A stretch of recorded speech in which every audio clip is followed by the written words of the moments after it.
Our next speaker is Mr. Sanjay Kumar, expert for Switch Asia Policy Support Component. Mr. Kumar has nearly 3 decades of governance and leadership experiences in public policy, procurement, and sustainability. He recently took voluntary retirement from the Government of India to pursue his passion in sustainable procurement. Mr. Kumar currently advises Switch Asia Policy Support on its GPP projects in Bangladesh, Cambodia, Malaysia, Uzbekistan, and Vietnam. Mr. Kumar's title, Understanding Sustainable Public Procurement, published by Springer, Germany, is the first comprehensive book on sustainable public procurement, providing in-depth analysis on the origin, nature, and reality of the implementation of sustainable purchasing. Today, Mr. Kumar will share his insights on leveraging procurement for achieving climate change goals. Over to you, Mr. Kumar. Thank you. Yeah, thank you, Pamela.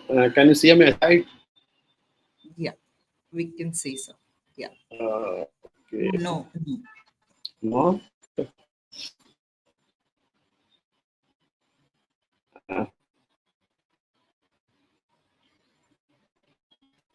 Can someone confirm?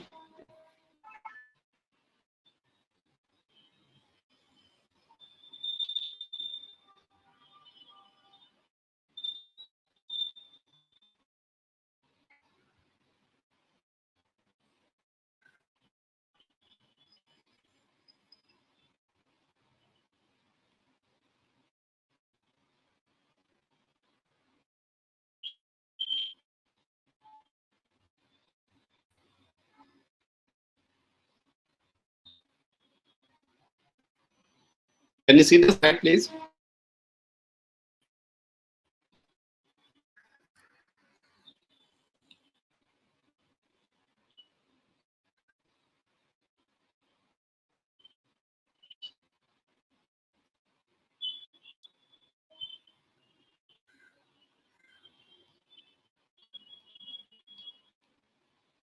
Excuse me. Can you hear me? Can someone confirm?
See my slide.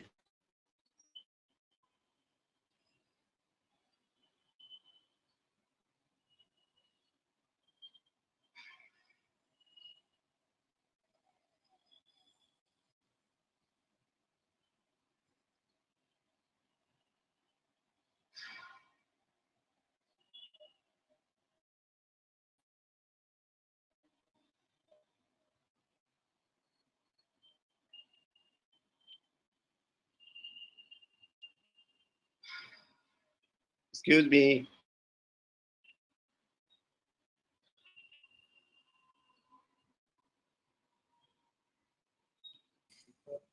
Yes, we can see, and we can see Okay. the slides also, and we can hear you as well. Okay. Thank you for confirming. Thank you, So, Mr. thank you very much. Thank you, ISM and PPPAI, the World Bank, for inviting me to this conference. And sorry for the initial glitches. We got delayed by 2-3 minutes, as we were not sure that whether you are able to see me or not. So today I'm going to talk about, how can we, procurement and sustainable supply chain professional can leverage their, procurement spend to achieve climate change goal, right? So what I'm going to talk today is we will talk about, spend some time on national and international context. Then I will come back to, case for integrating climate change in corporate goals or in the government goals, and why, this matters to procurement professional. And I will be devoting a lot of time on, once you start your GHG emission reduction journey in supply chain, so how to go about this, and finally, ecosystem. So this is an iconic picture from the COP21, which was held in 2015, right, in Paris, and the government, from the all around the world, they agreed to Paris climate agreement, right? And if you look at the progress since then there are 196 countries who have already signed, the Paris climate agreement, right? With the limit to the global rise in temperature to no more than 1.5 degrees Celsius. And 70 countries have set a net zero target, which is very good, which covers roughly about 76% of the total GHG emission worldwide. Then more than 1,000 cities, 1,000 educational institutes, 400 financials have placed to cut emission by 50% by 2030. More than 18,000 companies around the world disclosed climate change data through CDP in 2020, which is again a great thing. More than 3,000 business and financial institutions are working with SBT, that is Science-Based Target Initiative, to reduce their emissions. So we think that the progress has been fantastic. Then we need to check the reality, right? So where are we now, right? If we look at the the gap in the target and also in the implementation gap, so we're heading towards not 1.5 degrees Celsius, but we are heading towards people say 2.7 degrees Celsius, right?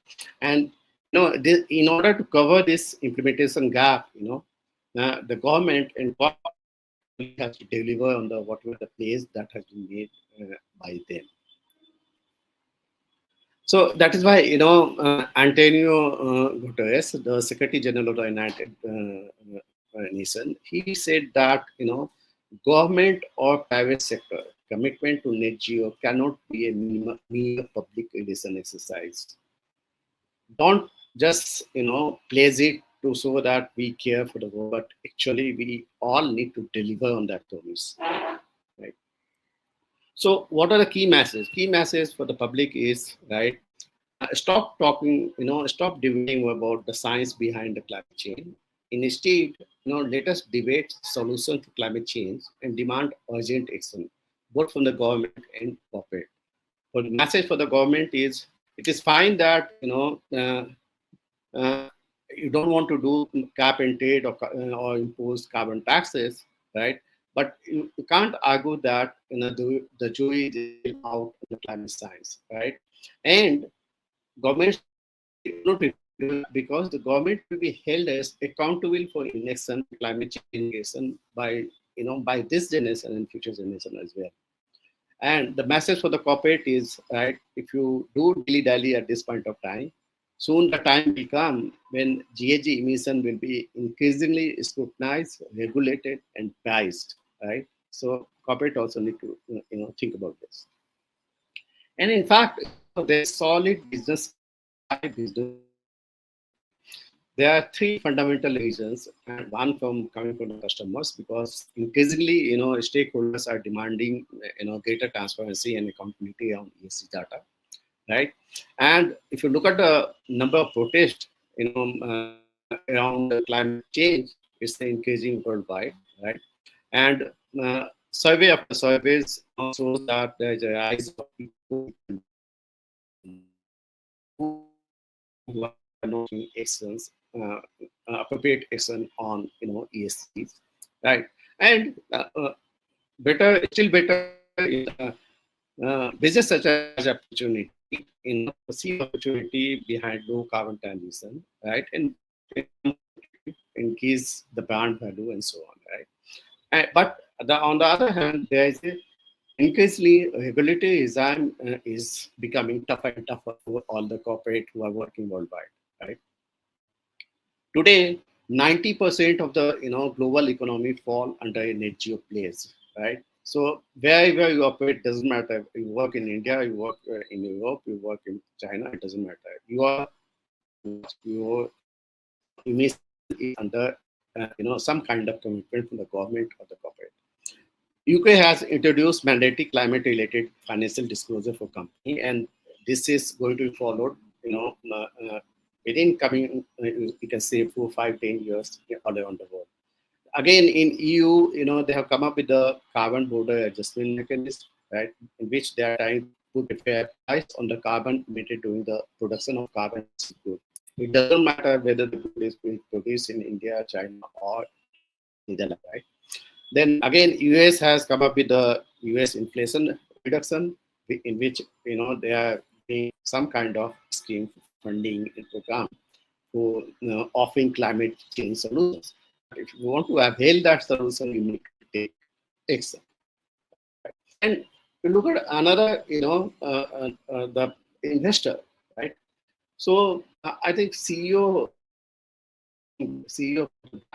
right, when I think in 2020, New Year massive, he said that he wrote to all the CEOs, right, and he said that we focus on sustainability not because we are environmentalists, but because we are capitalists and we have a fiduciary responsibility to shareholders and to the stakeholder in general, right? So they have started, they think that it is their fiduciary responsibility, so they will watch the company who are committed, watch the company who are taking action, and watch the company who are not taking action, right? For those companies, the investment cost will naturally will go high, right? The Glasgow, summit again, financial institutions world over, they joined and they formed a, kind of a grouping they call Glasgow Financial Alliance for Net Geo. And look at the amount, $130 trillion, right? It's a huge amount. And they have committed that, they to design the global economy net geo, right? Again, the worldwide arrangement task force on climate related disclosure, right? They are again committed to inform investors, shareholders, and public of their climate finance related risks. So, PISA is building up from all the sides, whether it is a government, whether it's an investor, whether it's a customer. So, you need to listen, right? And thankfully, the CEO around the world, they now consider that sustainability is the only path to build a two-way system. Right? And again, it has come, and the number of CEOs who are, for this view is increasing. Since 2013 to 2020, it has increased by 50%, and 98% of the CEO survey, United Nations Global Compact and SHR studies, they see that sustainability is the only way forward. Right? But here we have a concern. There is another study by Accenture itself in 2020, which said that half of the organization leader outside of procurement sees sustainability as a top procurement priority, right? While only 22% of procurement leaders feel the same way. That means, although the CEO and the other stakeholders in a company or in an organization, they think that sustainability should be the priority of the procurement department or supply chain department. The procurement leader, they don't think so, right? Only 22% believe that. So this is a disconnect, right? And that disconnect, we need to resolve in order to, achieve the climate change goal if you want to use the procurement, right? And we'll see that, how we can do it, and if we don't do it, where we would stand. So, uh, to address this disconnect, the business must adopt a vision, right? And the the professional, the CEO, they need to align their function operation to the vision, right? And and to see that, how can they transform the procurement process to achieve that vision, right? By collaborating with the supply chain partners, because if you can't do, nobody else can do, as you will see, because most of the impact of the uh, procurement comes from the supply chain. See, another reason why procurement CPOs, leader, listening today, they should care about this, because procurement activities of the government 15% of global GHG emission. And remember, this does not include, institutional procurement by the big corporates. If you add that, this percentage will go definitely high. Again, in the government sector, again, the study by World Economic Forum 2022, it says that defense, transport, waste management, construction, industrial product, and utility, they constitute roughly about 70% of the emission. So it tells you, it guides you where does the government need to focus, right? And government and business have made commitment to become net zero, right? So where you are operating, right, either your company or your government has made a commitment to become net zero. So how could the procurement goals be different from the government's or the business goals, right? You need to align it, right?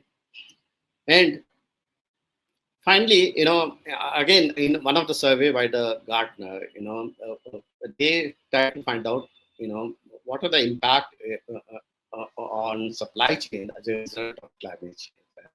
So 72% of the respondents, they say that, there is a increased environmental disturbance in terms of increased weather events like flood and drought and water shortage, etc. 44% of the respondents, they say that it affects the security of supply as a result of climate change, which we witness. 43% says it affects logistics, uh, and similarly others, right? So here I want to just warn them and caution all the chief procurement officers who are listening today, right? Because all this deception has a cost, right?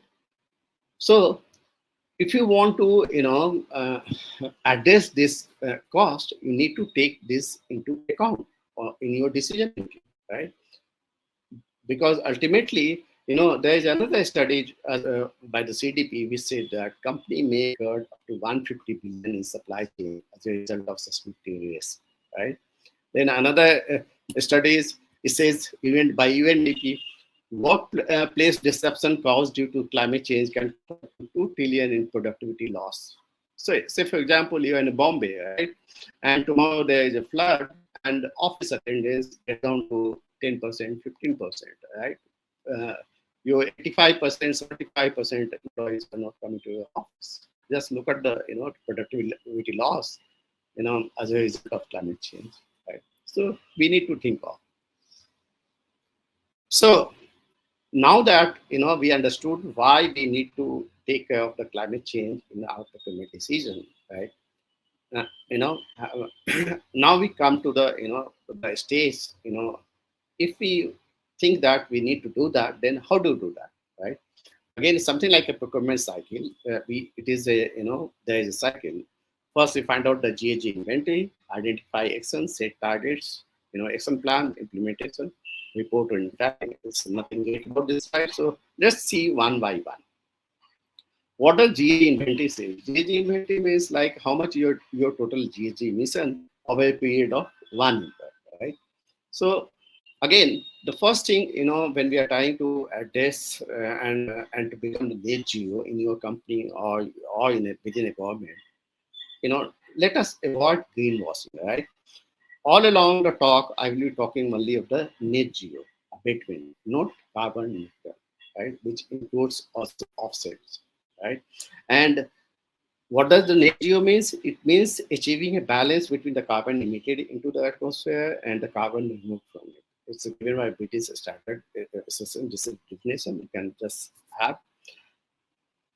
And when you start your journey, these two documents, developed by the World Resource Institute and again the World Business Council on Sustainable Development, right? They together they developed these two guidelines, and this is going to be the fundamental, which you should be referring when you start your journey on GHG emission reduction. I know it would be, I mean, it will look odd to the public procurement and supply chain professional that are we concentrating on GHG emission reduction or the procurement, right? But since you will be working on the mitigating climate change impact using your procurement or supply chain, then you need to be familiar with this document. So again, this picture, it gives you different kind of GHG gases such as CO2, CH4, N2, and so on. And it says that there are three kind of emissions when we talk about the GHG emission of your company or of your organization, right? One is direct emission, which is happening as a result of your own activities, right? And the second one is, it is also called direct emission because it is happening within your premises, within your company, within your workshop or factory, right? You have a control over that. So it's a direct emission. And the second is indirect emission caused by the electricity which you are, taking for running your company or organization, so that is scope two. Again, indirect emission because you don't have control on that. And remaining emission which you can think of, right? Like purchase goods and services, capital good, fuel, energy related activities, transportation, distribution, waste generation, business travel, employee commuting, everything, comes under scope 3 emission. Again, it's a indirect emission. So, this indirect emission, it constitutes roughly about 11.4 times, the direct emission, which is under your control, right? Remaining, more than 70, 80, 90% of the emissions which are coming, they are coming from the supply chain, right? And when it's coming from the supply chain, the procurement professional and supply chain professional becomes the first point of contact who can either address it, or I think they are the only one who can address it. This is my belief, right?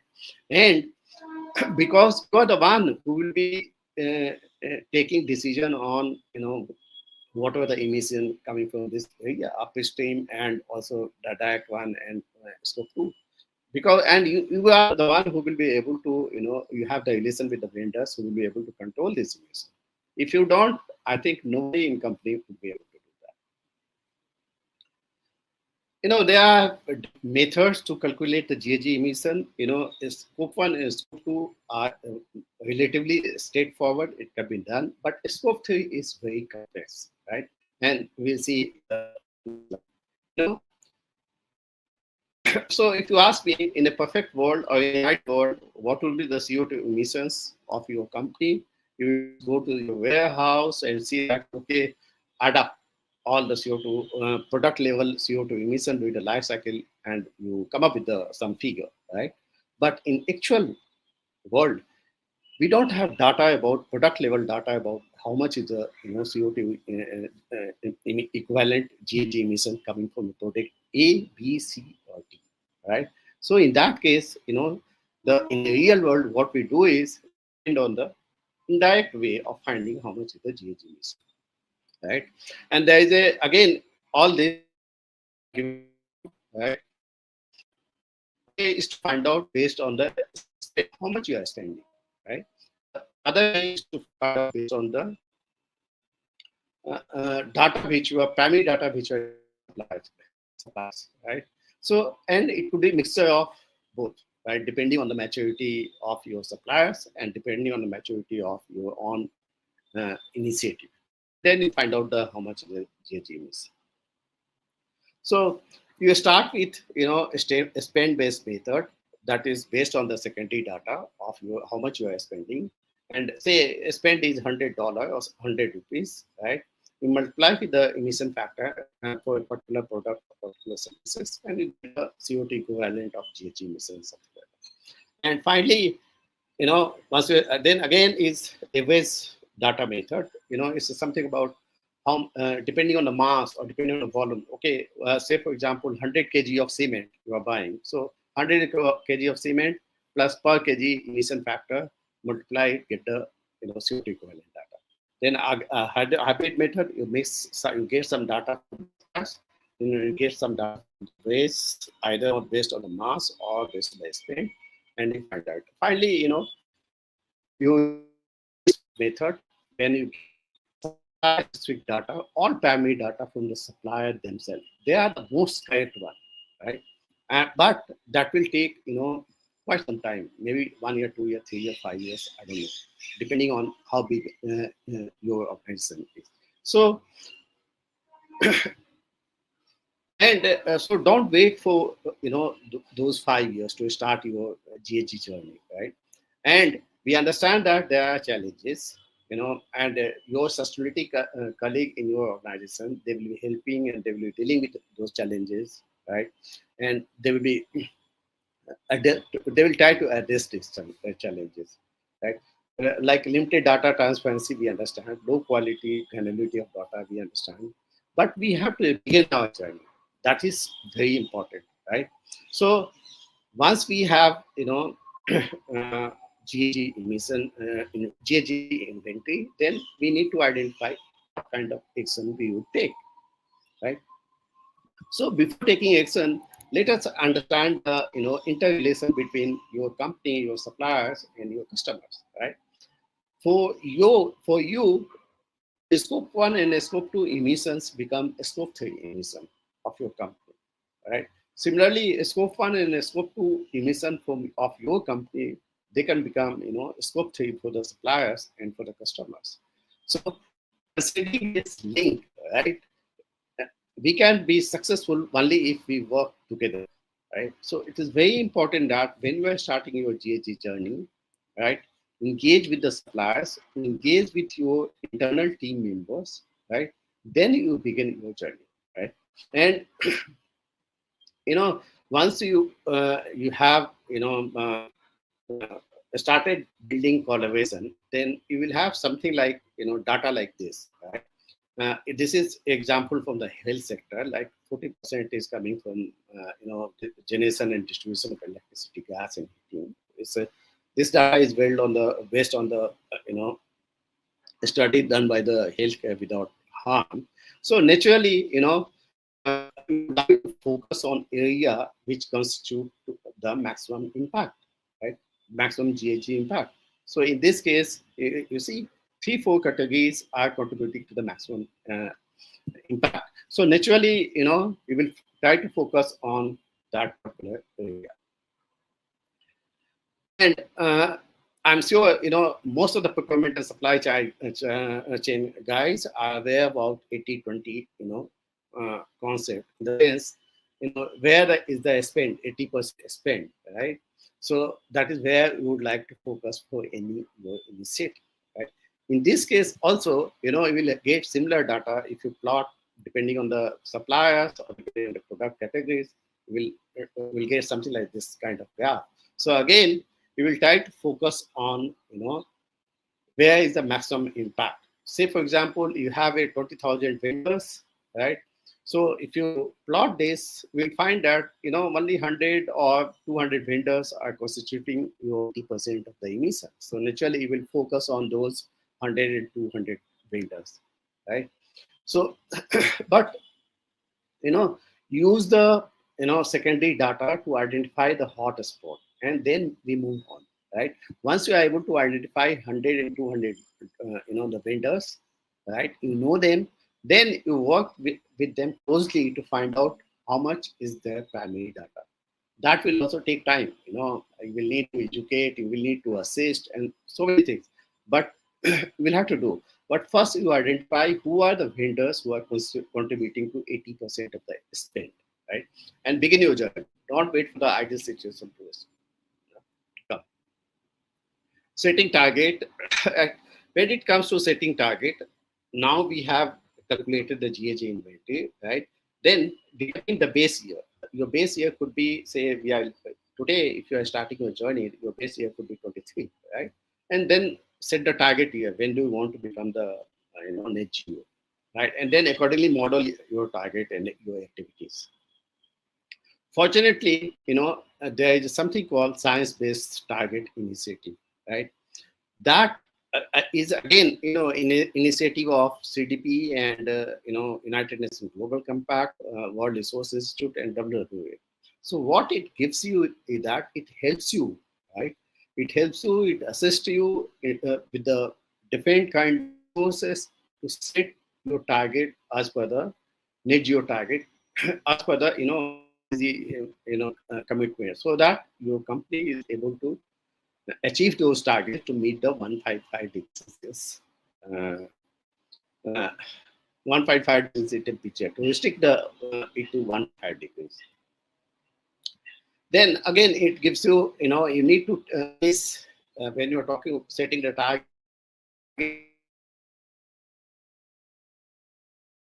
one in S2, and scope 3 it gives slight relaxation of, and say that 67% if your coverage is there, it's good enough to go ahead and move on this journey based on science-based target.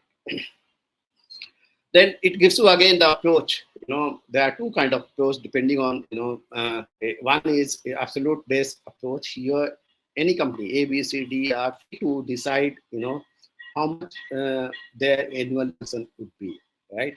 And per annum, only criteria is per annum reductions should be the same, right? In a sector-based approach, say for example, in a homogeneous sector like cement or in a steel, right? Different company again they can decide on their target, and they can set their different target for the sector as a whole. It will be the same target, right? And that will depend on what kind of technology is going to come in the future, right? And what are the strength of different companies. Again, this is the example of the Apple. They have set the target basing the baseline is 2015, right? And this is how they are progressing on their target to become net zero carbon emission by 2030. So, if you want to finally, see the GHG emission inventory and target setting, these two functions most likely will be done by the sustainability professional in your organization, right? But with, of course, with your, with your engagement. But you as a procurement professional, right, or supply chain leader, you should, take control of, action plan implementation, because you're the one who will be controlling the supply chain, right?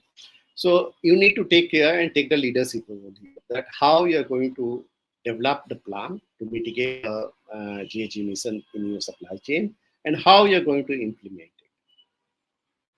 So it's a basic level program, a strategic climate program you can design, with the vision, prioritization approach, focus area, goals, metrics, and what kind of solution you intend to take. But and once you move forward, then you can go to the intermediate level, and here you become more specific. Say for example, at the beginner level, in the goal and practice, you are just saying that develop business case for action, raise awareness. It's a general thing, right? But when you are coming at the intermediate level, you are becoming very specific. You are saying that goals and metrics, geo waste by 2027, top 10 suppliers to set SPT by 2025.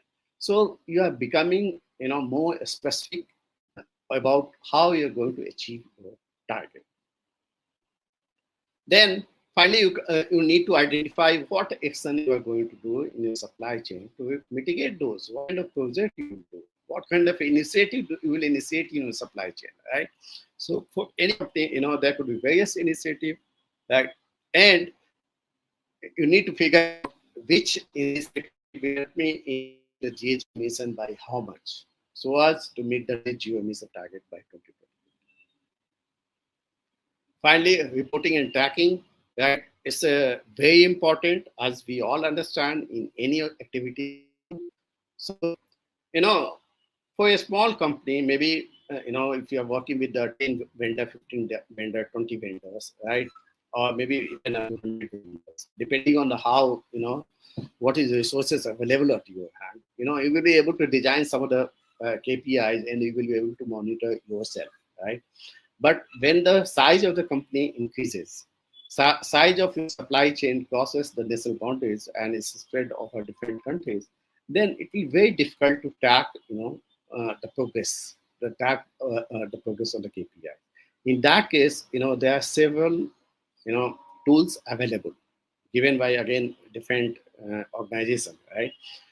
Which helps you, to monitor progress of your suppliers as per the KPIs, right? And you can monitor it sitting at your headquarter or this thing. They do it on behalf of you. These are all third party, and these are not the only one. There are many others as well. So EcoVed is, depending on what kind of program you are having and what is the maturity level of the program.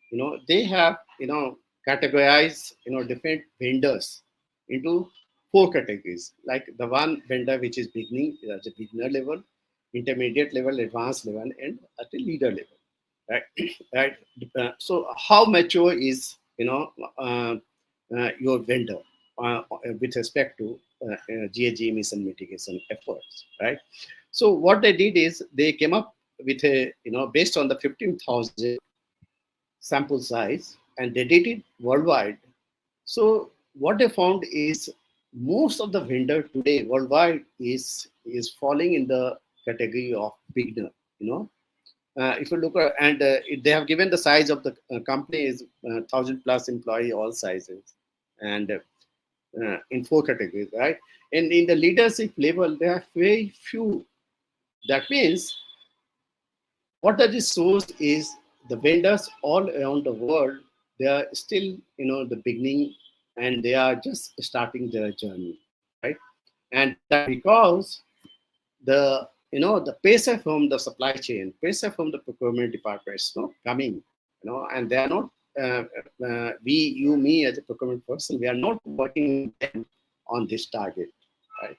So it is incumbent on us, right, as a procurement leader, as a supply chain leader, that we take this onus on our shoulder and help your company and help your, country achieve the net zero target.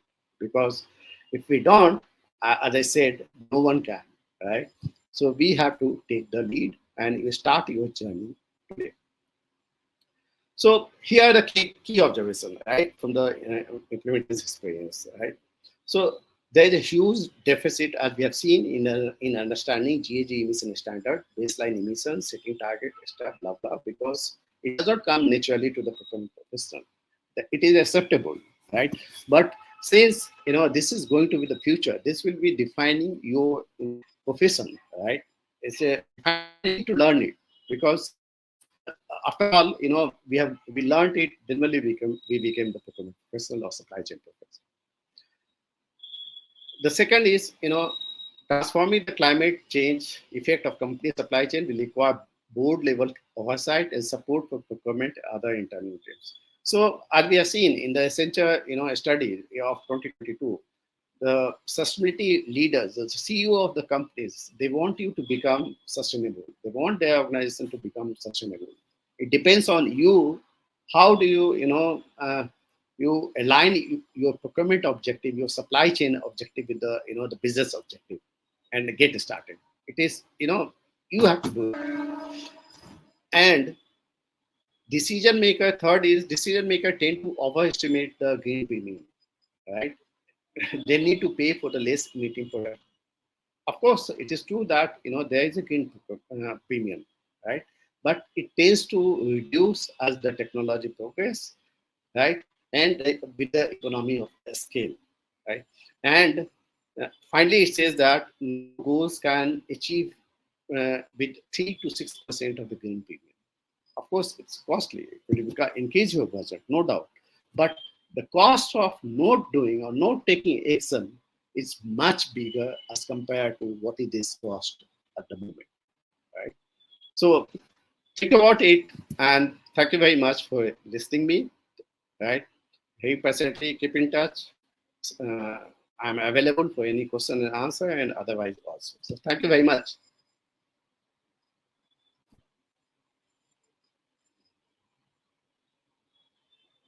Thank you, Mr. Kumar. Thank you for your insights. And yes, we'll take some questions from the audience. I'm just reading out the questions from the chat box. Yeah. So, first question is on sustainability. What strategies can we adopt to make sustainability a central focus in our procurement processes? Thank you. Yeah, so thank you very much. I think, I tried to answer this question. See, your country, whichever country you reside in, the country has committed to the net zero goals, right? And your organization where you are working, right, in the private sectors or in the public sectors, they have committed to the net zero goals. So once there is a goal, your business goal, right? So how can your procurement objective or how can your supply chain objective be different from the corporate goal, right? So we need to align our procurement objective and supply chain objective with the corporate goals, with the government goals, right? Then only we progress, right? So my answer to this question is, talk to the CPOs of your company, talk to the the CEOs, and align your procurement goals with the government and corporate goals. That is the only way to do it. Right? Thank you. Thank you, Mr. Kumar. So we have another question. What measures can we take through procurement to reduce the carbon footprint of our supply chain? Oh, great. Thanks.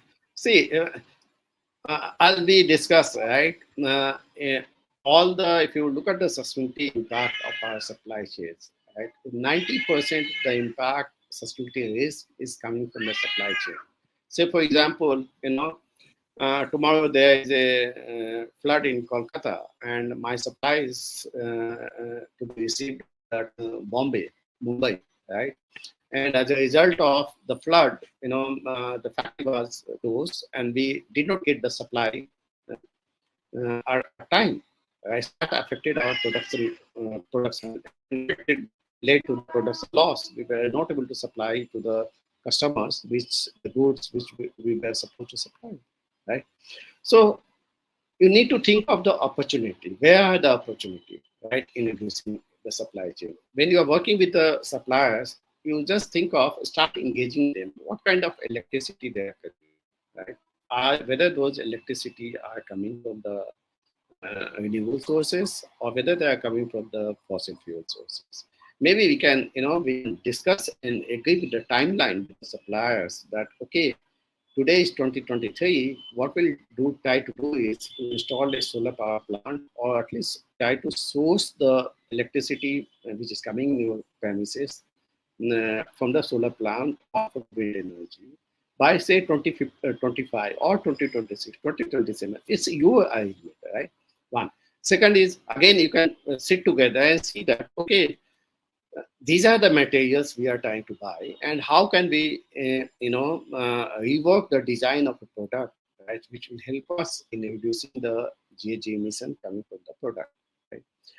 Then again, you can think, work with the suppliers. Okay, you are giving me, supply 6 times in a year, so 7 times in a year.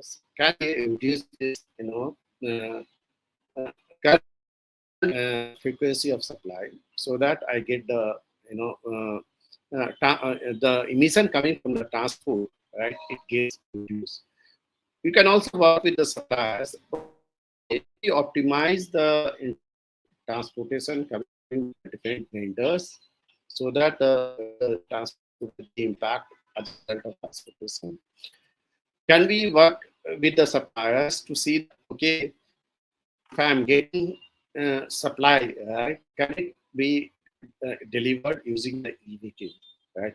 today, the e-vehicle market is also growing, right? And today, especially for the last connectivity, I'm reading the report that most of the companies, right, are using the e-vehicle, right? So how can we, indicate that? So depending on the sector, which sector you are, depending on the product which you are doing, there is plenty of opportunity to reduce GHG emissions, and they are expert to do it. You need to engage with the industry if you want, and you need to invest because that is important. At the moment, most of the time we don't understand GHG emission because we never faced it, right?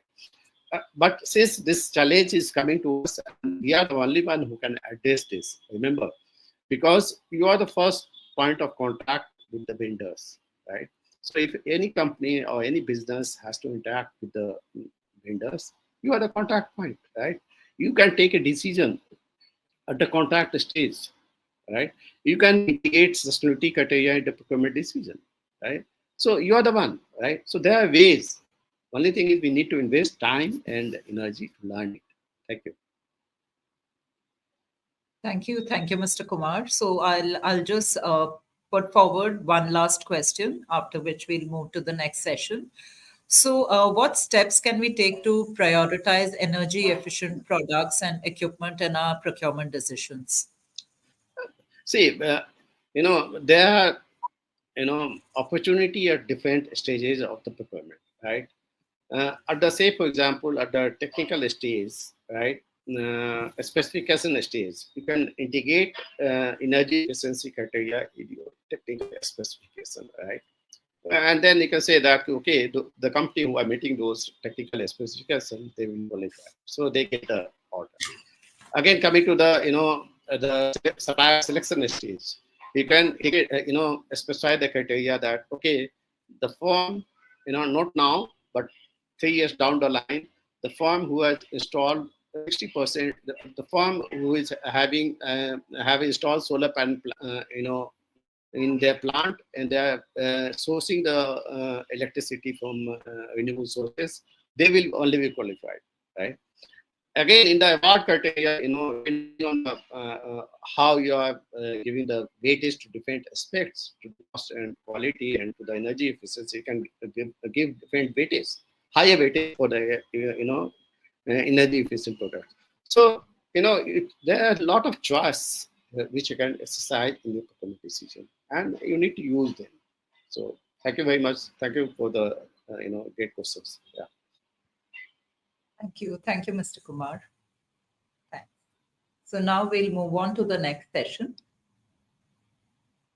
So thank you very much. Thank you, Pramila, and thank you everybody who are in the audience. It was pleasant. Thank you. Thank you. Thanks.